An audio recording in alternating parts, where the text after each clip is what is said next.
Onyx, you gotta go safe. All right. What's up, you guys? What's up, you guys? Welcome back to my channel, Real Talk Recovery, where we talk about recovery from addiction. And I share my life with you. My name's Nicole, and I'm an addict. My sobriety date is July 13th of 2015, and I do utilize maintenance medication. I'm currently down to 3 milligrams prescribed by the doctor, and so far I've made it on 2 today. So, excuse me. Last time I was here for a live stream, I think it was yesterday, Sunday, we were talking about doing the 12 steps. Hey guys, hey Ian, hey Sky, hey Laura, hey Stay Free. What's up, you guys? Come on in. We were talking about doing the steps, and so that's what we're going to do today. We're going to do the steps. We're going to work the steps out of the book. So, but I saw something. Okay, so what I'm going to do is I am going to read a little bit from chapter 5 in the Narcotics Anonymous basic text, page 54. Okay. Yes, I can believe it. My birthday is, your year is coming up, and then my birthday is right before that on the 8th, my belly button birthday. Step 1, okay? We admitted we were powerless. I said over drugs and alcohol, that our lives had become unmanageable, okay? I just say both because I'm powerless over both, you guys. I can't drink and I can't drug. If I drink and drug, then I'm not going to be here. I will be somewhere off acting a fool. Who knows what will happen? I'll be either naked somewhere, stealing from somewhere, doing something scandalous somewhere if I get high, okay? So chapter 5 it talks about, the chapter 5 says, what can I do? And I want to read this to you guys, okay? So here we go.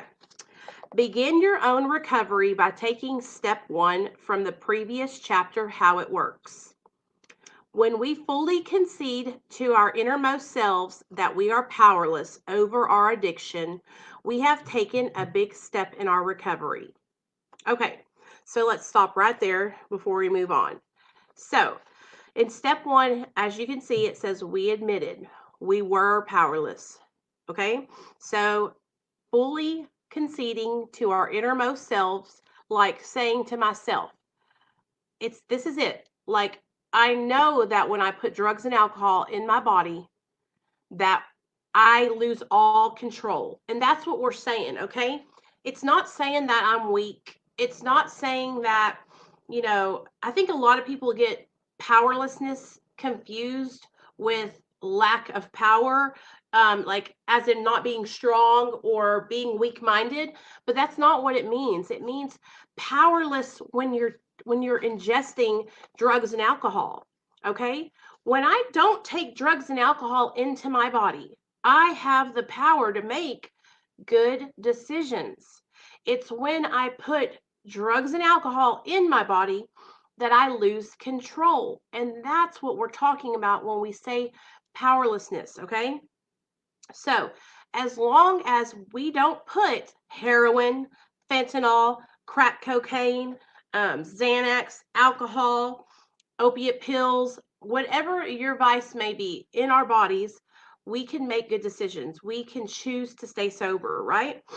So that's what powerlessness means. Many of us have had some reservations at this point. So give yourself a break and be as thorough as possible from the start. Okay, so reservations. All of us have had some points in our life where when we are, okay, all of us think like, am I really going to be able to do this? And am I going to be able to stay sober for the rest of my life? Or, you know what? One day I'll be able to get high and not have negative consequences. Or, it's been 3 years, I can just have one drink. Or it's been 10 years, I can just take one pill, right? That's the disease of addiction. That is how cunning, baffling, and powerful the disease of addiction is, that we can be living sober for years and know without a shadow of a doubt that when we get high, that our life goes to shit. And then that reservation, that thought comes into our mind, that trigger comes into our mind that actually gives us the idea that maybe we can use and drink successfully because we put together a couple of years, right? And so that is what you call delusion. All right. So many of us, after being sober for a little bit, we have these, it's like it's a delusion. It's like thinking you can do something when you know you can't. It's like seeing a mirage out there and it's like desert hot outside and you're walking and you're like, damn, I need some water. I need some water. And you look over there in the distance and there's that puddle of water out there and you're like, oh, I'm going to go to that water. And so you start running over there to get the water so you can drink it up, because you're sweating. It's hot outside and then it's not there. That's kind of like what it is when you think you can go out and get high. It's like, it just doesn't make any sense. It's not going to work. If you do it, you're going to fuck everything up. And it's like what happens is we forget how bad it was when we were in our active addiction. And here's the thing, you guys, like, I think a lot of people think, like, why does she talk about recovery all the time? Why is she talking about addiction all the time? Why does she talk about her stories from when she was in her active addiction? How can she do that all the time? It's just so repetitive. I'll tell you exactly why I talk about this shit every fucking day. Because if I don't, I will forget. And the only reason I know this is because I have experience forgetting. All right. I have experience saying, oh, I'm cured. I've been sober for a little bit. I'm no longer an addict. I'm so much better now. And I think everything is great. I've got a job. I got my boyfriend. I got this. I got that. I got clothes. I got shoes. I got purses. I got a car. I got money in the bank. Everything is going great. Everything. There's not anything in my life that's messed up, right? Everything is on point. And I'm like, I've got a great life now. Addiction? Pfft, who knew? Never me. And then as quickly as I forget what it was like when I was out there in my active addiction, as quickly as I forget what it was like when I was on the streets, homeless, with nothing but a pot to piss in, not even a pot, a hole. I had to dig a hole. Then it's like I just go out and do some stupid ass shit. And there it is. Bam. I'm back to square one again. And that is what happens, you guys. That's why I say, like, honestly, you guys, like, it's so important to keep that recovery at the forefront of our minds. I don't do it because it's like, it's literally how I have to live my life, you guys. If I don't do it, I will forget. I've done it so many times. And it's not that I will forget, it's that the disease of addiction is so cunning, baffling, and powerful that I will let my guard down. Okay. I will let my guard down. I will disconnect from my recovery support. I will disconnect from my sponsor. I will disconnect from my higher power. And when that disconnect happens, guess what? That's when the disease of addiction kind of wiggles its way into your mind. Okay. It knows when the disease of addiction is in our mind. Okay. And when things are not going okay and we're struggling a little bit, maybe you're having a hard time at work, maybe you're going through a depression, that's when the disease of addiction is going to show its ugly face. That's when your mind is going to say, well, it's been really, really difficult lately and I just don't feel like myself. Maybe if I just took this pill, it would make me feel better, right? And that's what the mind does. It's so powerful how our brains work and how our brains only remember the positive things that we experienced, right? The good feeling produced by drugs and alcohol. That's what happens. I've talked about this so many times on my channel. I say it so much. Euphoric recall is what our brains do, okay? Remembering the way that substance made us feel, remembering the fun times we had when we were getting drunk or high. Our mind doesn't go automatically to the place where we were locked up in jail for a public intox, or we got a DWI, or we were laying in a homeless abandoned building shooting up. Okay? Our mind doesn't go to that negative space automatically. Our mind automatically goes to the positive part of what getting high did for us, that feel good feeling that it produced.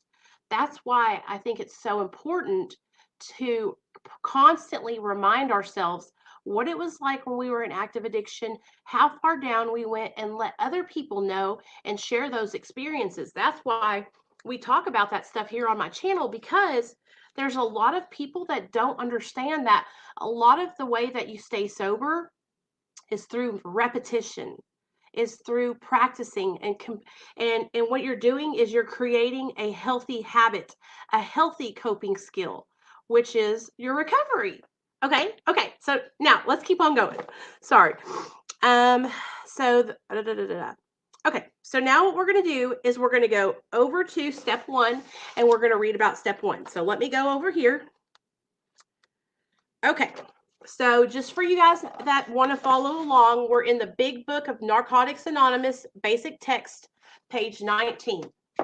Okay, and as you can see, like a lot of this, I love these 12 steps. I believe that if you work these 12 steps, that they will change your life, and that you will have an experience, a spiritual experience, and you will gain knowledge within yourself, and about your disease. And you will have a connection. You will have a connection with your higher power that's specific to you, and you will have a support system that you could have never imagined. Okay? I believe in these steps. What I don't believe in is judgment and ridicule and people who think that they're superior because they did a certain way of recovery. That's what I don't believe in. I believe in the core of what these steps represent, which is love and tolerance and support and unity. Okay? That's what I believe in. Okay, I'm about to get so emotional because I'm so sick and tired of people who are also addicts judging other people that are addicts. And it pisses me off because it's not right. And that's how people don't make it. That's how people say, well, I can't go to that meeting because those people don't support me, because those people think I'm not sober. And that's how people lose out on a chance to gain strength from the fellowship. So let's keep on going. Sorry about that. You can tell I get so heated about that kind of stuff because it's so important for us to remember that the whole point of being in a program and a fellowship like AA or NA is to help the still sick and suffering addict or alcoholic. That is why these programs exist. So we can influence the newcomer, and we can encourage those people that are coming in and wrap our arms around them and hold them and let them know you are not alone, you are worthy, and you have support here. That's the whole point of the programs. Okay, step 1. We admitted that we were powerless over our addiction, that our lives had become unmanageable. Here we go. It doesn't matter what or how much we used. In NA, staying clean has to come first. We realize that we cannot use drugs and live. When we admit our powerlessness and our inability to manage our own lives, we open the door to recovery. So, we're going to pause right there because y'all know I got a lot to say. So, I remember one of the first exercises that my sponsor had me do, which was make a list of as many ways that I can remember how my life had become unmanageable due to my addiction. So what I did was I made a list. I put at the top of it unmanageable, okay? And then I wrote down every single way that my life had just went to the shitter. Okay? If I can think back to the way my addiction first started affecting my life, was the very first thing that it started to really rip through me doing was my relationships. My relationships with my mom and dad, my relationships with my baby sisters, my relationships with my boyfriend at the time, my relationship with my best friends since I was in kindergarten. Every relationship that I had was gone because of my addiction. Why was it gone? Because I would choose drugs over those people. I would rather hang out with people who were getting high and people that could serve me because they had dope or they knew where to get dope than to spend time with my parents, my baby sisters, and my best friends or my boyfriend at the time. Shoot, I was a young 17-year-old girl and I would rather be getting high than to be with with a guy that I had fallen in love with. You know, when you're young like that, you think it's like forever. I can in fact remember he gave me a promise ring, and it was just like this that I have here. It was a diamond band, just like that. And I remember wearing that diamond band so proudly, like we were going to get married. And I was 17 years old. I just knew we were, you know? But that was the first way I could really see that my drug addiction was affecting my life in a negative way. It was tearing apart the relationships that I had had for years. Okay? Not only did it affect my relationships, you guys, but it affected the way I performed at school. I automatically started flunking out of school. I was a senior in high school and I only passed by the skin of my teeth with all D's. All D's for DeMayo. If you don't know, my last name when I was in high school before I got married was DeMayo, Nicole Marie DeMayo. And my grandmother came down to see me walk across the stage and graduate when I was 17 and a half, almost 18 years old. And I can remember my dad looking over at my grandma. My grandma was a little Italian lady with a blue bouffant hair, you know, the nest, the hair, the bouffant with a little, all that. She had her little lipstick on with her little glasses on. And he said, "Well, Mom, I don't even know why you're here. She only graduated with all D's for DeMayo." And it was like a joke, like, ha ha ha ha ha. But actually, it was like the truth. I barely passed my senior year because I was on drugs. Not only did I lose out on my schooling, I lost out on like scholarship opportunities that I had in my 10th and junior year. I totally threw all that away. I threw it all away. Yes, the beehive, Ray. Yes, the beehive. That is my grandma DeMayo. She still has a beehive. And so it all came second to my addiction. Everything did. And that's just at the beginning. As I progressed into my addiction, I threw away cars, I threw away jobs, I threw away careers, jobs that I could have like had still to this day that would have been amazing careers for me. You know, not and that's just like material things. I also threw away my dignity, my respect, like my the way I took care of myself. I would let myself go to the very end. I'd never cut my hair. It was constantly just as long as it was so long, y'all. And I wouldn't wear any makeup and I would just so sick. And I wore the same clothes over and over again because I didn't care, because I would just wear whatever because I was getting high. So I didn't need to look good, you know? Okay, so that's how my life had become unmanageable. And there's so many other ways that I can list. My son, when my son was born, I couldn't take care of him. When I was pregnant, I couldn't stay sober. When I got married, or before I got married to my husband, but we were playing married because we were living together, I couldn't be a good wife. I didn't know how to do anything without being high. And there's so many more. I can just go on and on and on and on. Everything in my life was affected by my addiction. Every single thing. There wasn't one part of my life that my addiction did not affect. Okay, so no one could convince us that we were addicts. It is an admission that we have to make ourselves. So nobody can tell you whether you're an addict or an alcoholic. It is something that you have to come to terms with and admit on your own. I see a lot of people that struggle with, well, I'm not that bad, or, I only do it here and there. I'm just a binge drinker, or I'm just a partier on the weekends. And I'm telling you guys, Like, just pay attention to what you're doing. If you are doing drugs and alcohol, even when it affects your life negatively, if you're choosing drugs and alcohol over family and over your job and over your kids, you're addicted. But that's not for me to say. I'm just saying, in my experience, I was addicted. That's how I knew. When I was doing drugs, even though I knew that I was going to have a negative consequence, I kept doing them anyway. Okay? When some of us have doubts, we ask ourselves this question. Okay, this is a way that you can decide whether or not you're an addict or not. Okay, so if you have a doubt whether or not you're an addict or not, here you go. Can I control my use of any form of mind or mood altering chemicals? So, can I control my use of any form of mind or mood altering chemicals? Now, if I was asking myself that question, I would say, can I control my drug use? I would just say, can I control it? Can I go out and take just 1 or 2 Xanax and never take them again? Hell no.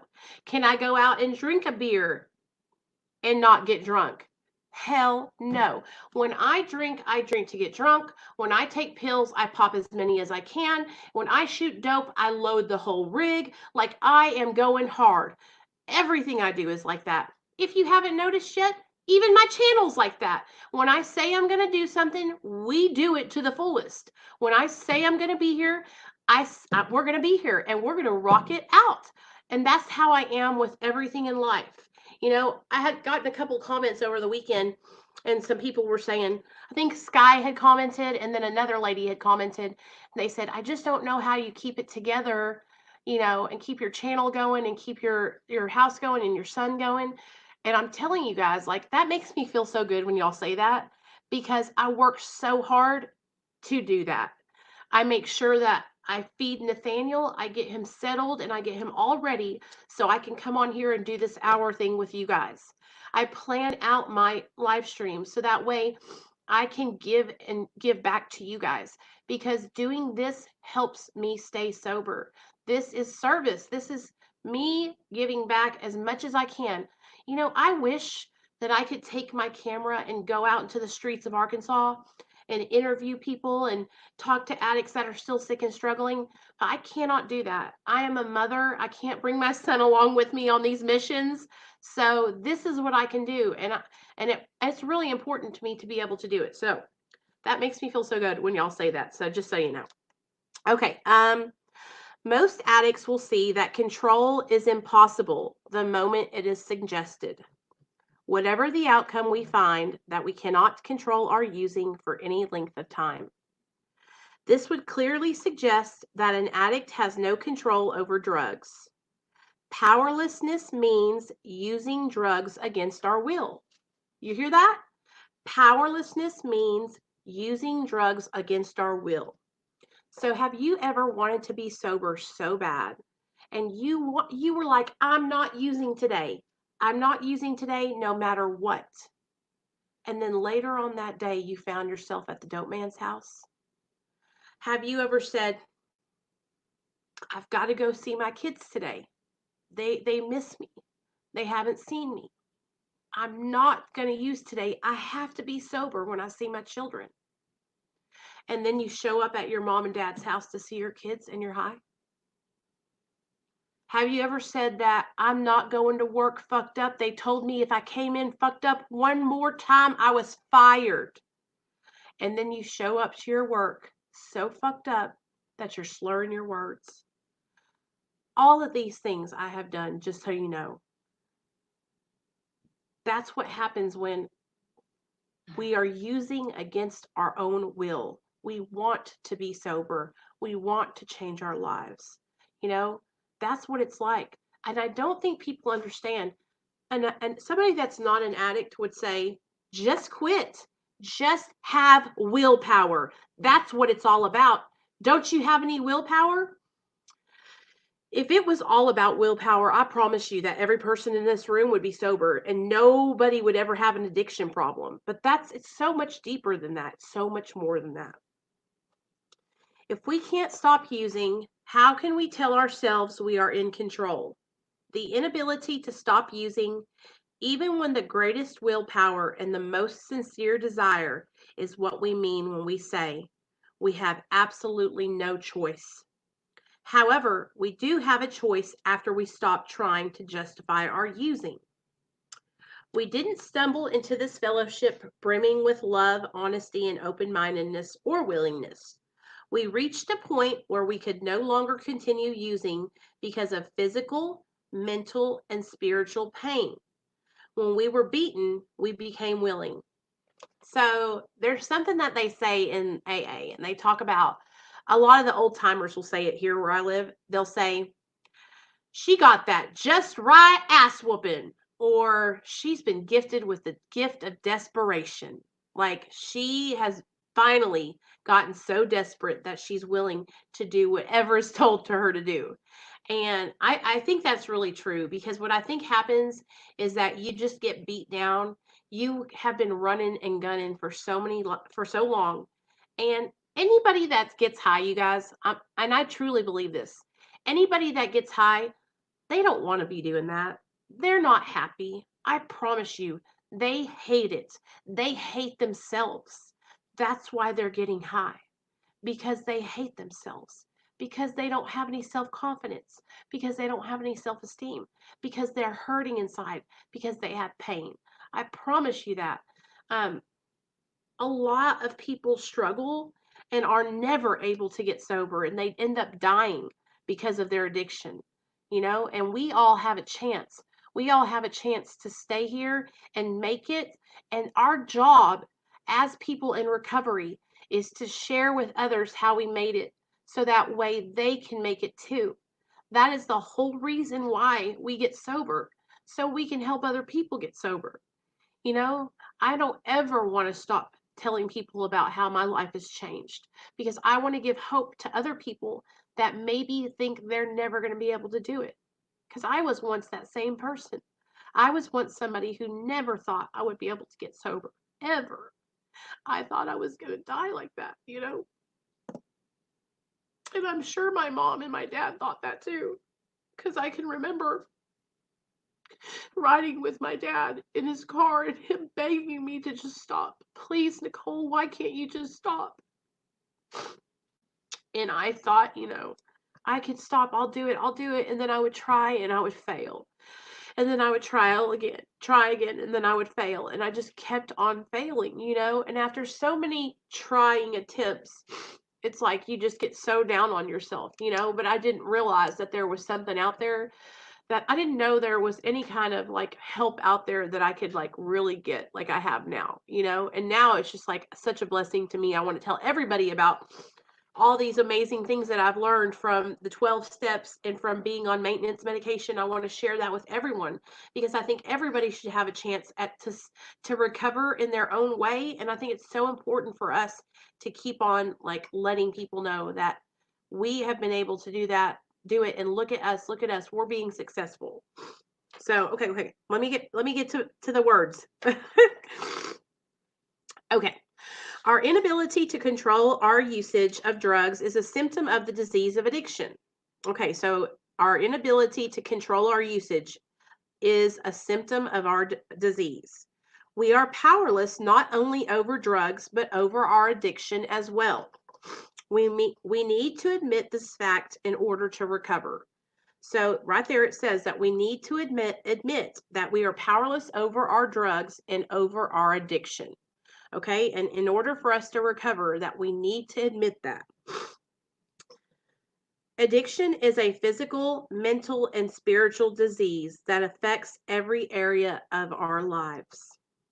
So physical, like as in somebody that becomes dependent, okay? Mental in our minds, and spiritual in our soul. The physical aspect of our disease is the compulsive use of drugs, the inability to stop using once we have started. The mental aspect of our disease is the obsession or overpowering desire to use, even when we are destroying our lives. The spiritual part of our disease is our self-centeredness. We felt that we would that we could stop whenever we wanted to, despite all evidence to the contrary.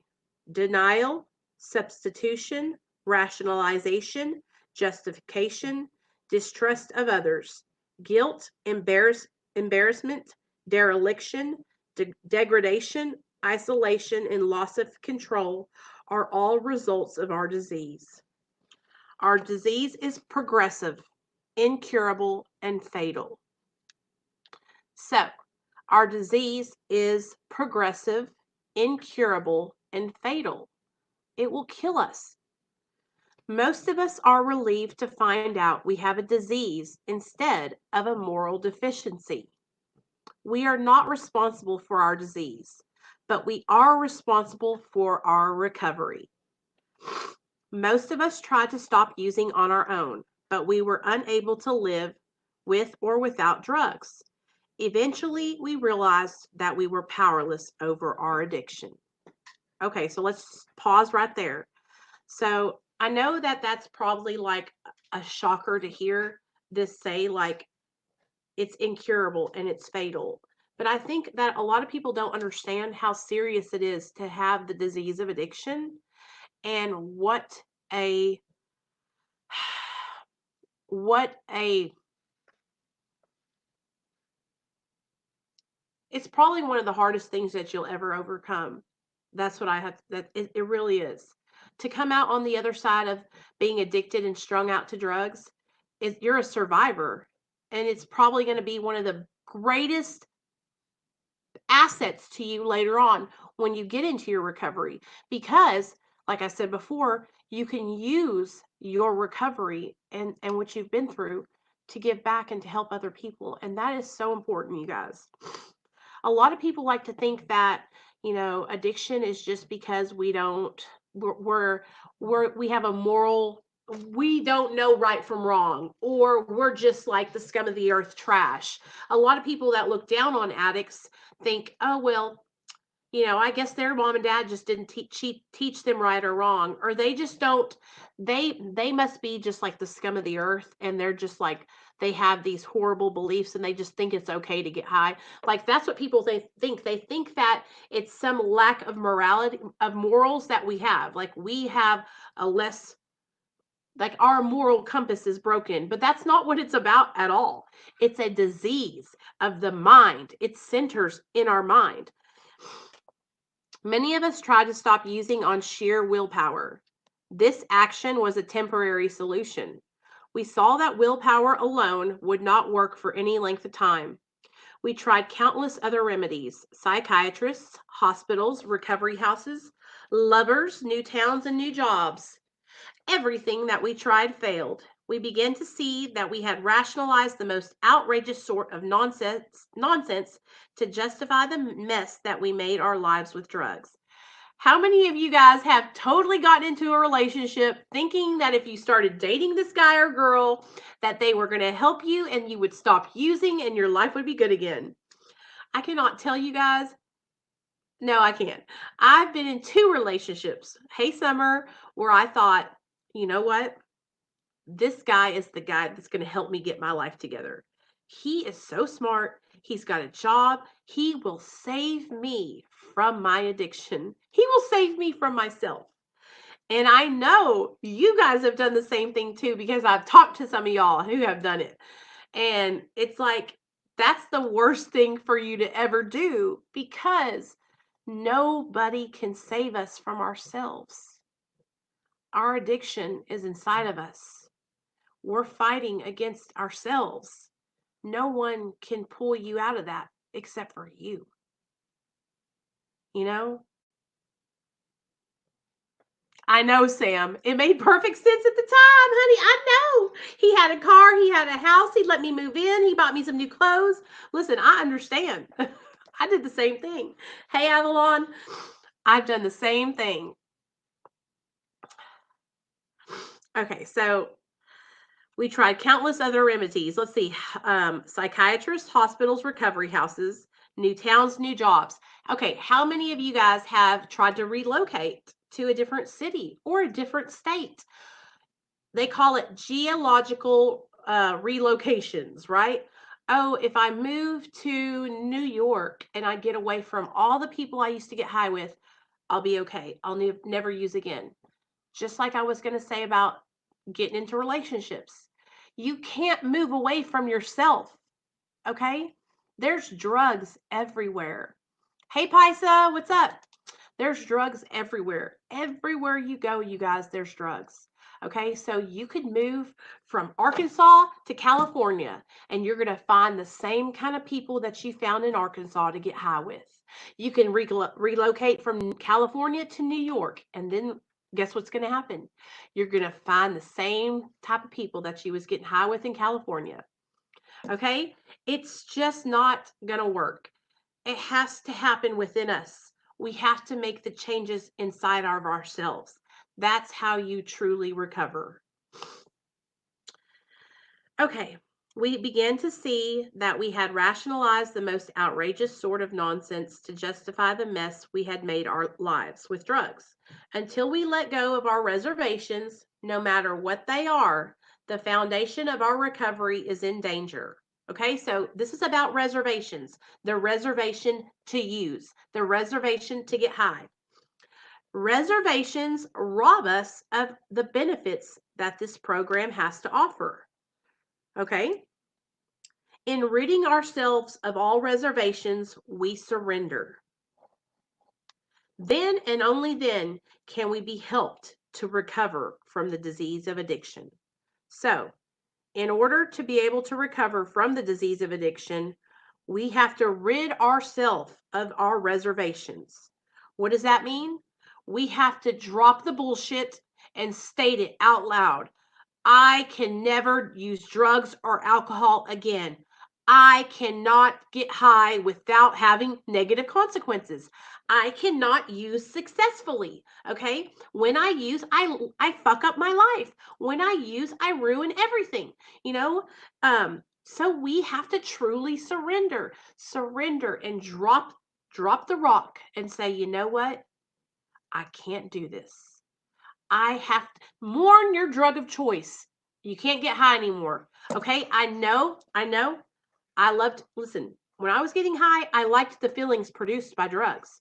So I went through a period where I was sad and where I thought I would be missing out on fun because I was letting go of methamphetamine, opiates, Xanax, cocaine, all of those drugs that I thought, you know what?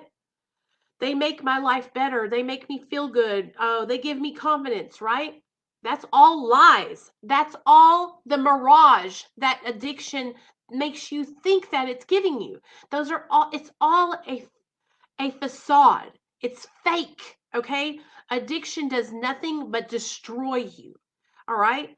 Don't let the facade that drugs and alcohol, the glamour and the glamorous part of that, like, oh, I'm gonna get high and I'm gonna hang out with Kurt Cobain and all this shit. Don't let that entice you to keep using drugs, because a lot of people do that, you guys. A lot of people, they think that it's like a fantasy thing, or they're them being able to escape from their own reality, and that's how they justify it, is that they're able to check out. You know, that's not what life is about. Checking out, it's about being present and having relationships and being with your family, being here with us on Real Talk Recovery. This is our family, you know. Okay, now the question is, if we are powerless, how can NA help? We begin by asking for help. The foundation of our program is the admission that we ourselves do not have power over addiction. When we can accept this fact, we have completed the first part of step 1. So, when we can accept the fact that we do not have power over our addiction, that's the first step of the first part of step 1. A second admission must be made before our foundation is complete. If we stop here, we will know only half the truth. We are great ones for manipulating the truth. We say on one hand, yes, I am powerless over my addiction. And on the other hand, when I get my life together, I can handle drugs. Such thoughts and actions led us back to active addiction. It never occurred to us to ask, if we can't control our addiction, how can we control our lives? We felt miserable without drugs, and our lives were unmanageable. Unemployability, dereliction, and destruction are easily seen as characteristics of an unmanageable life. Our families generally reduced by our actions and often desert or disown us. Becoming employed, socially acceptable, and reunited with our families does not make our lives manageable. So, just because you're able to get a job and maybe your family's like, "Yeah, we love you. We see that you're stopping using drugs." It doesn't mean that your life is back. It doesn't mean that your life is manageable again. Okay? Just dropping the drugs is not the full recovery. Okay? I know that a lot of people don't understand. They think, okay, well, I'm off the drugs now. It's so much more than just getting off drugs, you guys. Okay? And that's what this is teaching us. Okay? All right. We have found that we had no choice except to completely change our old ways of thinking or go back to using. So we had to do a 100% overhaul of our lives. We had to change everything, every aspect, okay? When we give our best, it works for us and as it has worked for others. When we could no longer stand our old ways, we began to change. When we got sick and tired of being sick and tired. From that point forward, we began to see that every clean day is a successful day, no matter what happens. Surrender means not having to fight anymore. We accept our addiction and life the way it is. We become willing to do whatever is necessary to stay clean, even the things we don't like doing. Until we took step one, we were full of fear and doubt. At this point, many of us felt lost and confused. We felt different. Upon working this step, we affirmed our surrender to the principles of NA. Only after surrender are we able to overcome the alienation of addiction. Help for addicts begins only when we are able to admit complete defeat. This can be frightening, but it is the foundation on which we built our lives. Step one means that we do not have to use, and this is a great freedom. It took a while for some of us to realize that our lives had become unmanageable.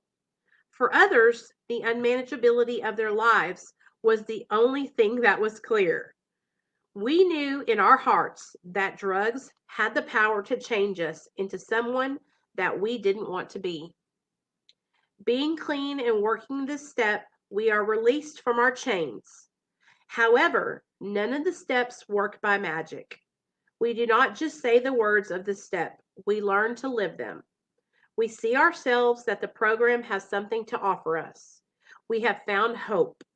We can learn to function in the world in which we live.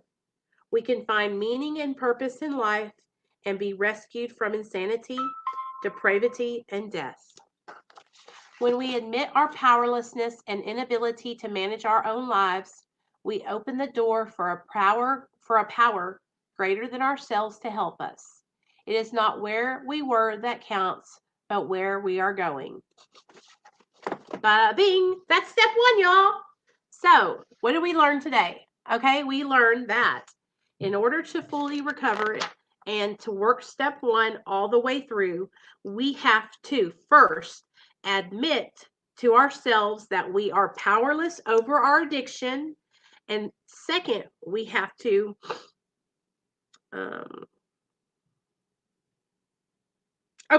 second, we have to let go of those reservations and know that, yes, we are powerless over our addiction. And just because we get sober and we've got a couple of years doesn't mean we'll be able to use ever again. Okay. So we have to let go of those reservations. We have to totally surrender and admit full powerlessness over our addiction and those drugs.